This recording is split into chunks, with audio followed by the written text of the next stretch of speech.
My name is Krishna and I am 20 years old, and right now I am studying Commerce and Arts at the Australian National University in Canberra, and in my free time I teach Bollywood at uni because I'm also a trained Indian classical dancer, and I love animals and I'm an advocate for PETA.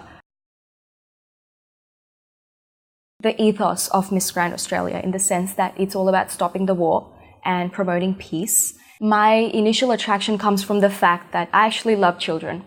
And even when I was in India, I used to volunteer. I volunteered almost for 8 months as a fellow with an organization called Teach for India, where I was working as a teacher in underprivileged, rundown government schools. And I would be teaching English and maths to really young kids who come from, very disturbed homes or disturbed backgrounds, homes affected by war. When I heard about Miss Grand, I also knew that children are the largest group affected by war. Millions of kids, for no fault of their own, are killed in wars. They're made into child soldiers, kids under 18, made to hold a gun. They don't deserve that.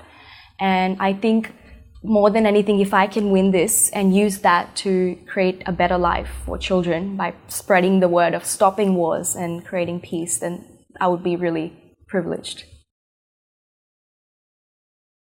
I genuinely like any woman who has made sacrifices in her life, not just in today's world. For so long, there is so much inequality at workforce in terms of the pay gap, in terms of maternity leave. So women have always had it really hard.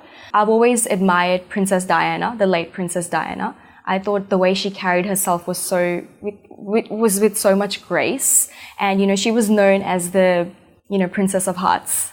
And she always said that, I never lead from my head, I lead from my heart. And she stood up for so many causes which were very taboo during her time, for AIDS or for HIV, things that she connected to. And I think I draw inspiration from her because if she can go against the flow and do something and stand up for something that she takes pride in, then I think that's wonderful, because that's you being the most truest version of yourself. Because of my parents' jobs, I have shuttled between India and Australia approximately 5 or 6 times from grades 1 to 12. And that meant that over grades 1 to 12, I changed approximately 9 schools. So I was always in a new school every 1.5 years, and I was always the new girl. And while I'm a very hardworking person and I can be a perfectionist, and I just want to really, I think Meryl Streep once said, it doesn't matter if you're famous, it just matters if your parents are proud of you. And I was always, the kind of girl, I could see the kind of sacrifices my parents were making. So I said, I just want to make my parents really proud.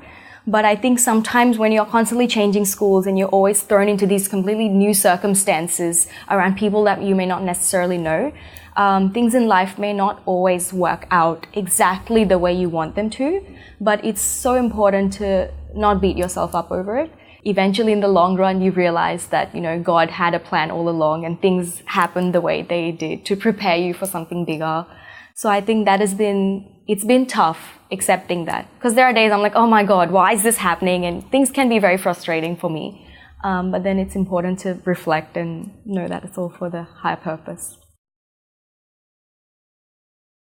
I love baking, and I'm actually really good at baking. But for some reason, when I try to cook the main course, I will always mess it up for some reason. And the kitchen there's always the fire alarm that goes off. And because I live in like a youth hostel, the entire building has to evacuate. And I've built up kind of a reputation. Like, people are scared of me now whenever I come into the kitchen. So we know when you're cooking because the fire alarm goes off. Yeah, exactly. That's not good. Yeah, that's not good, I know. But exactly, I'm answering your question. I wish I didn't suck at that. I wish I couldn't just bake and make desserts all the time and actually make something healthy without setting the kitchen on fire. But we'll get there. Can I do a cappuccino smoothie with chocolate in it? It can be like a workout smoothie, so it's like a healthy protein smoothie, but it's cappuccino flavored, right, and it has a bit of chocolate in it. Because, life is about balance.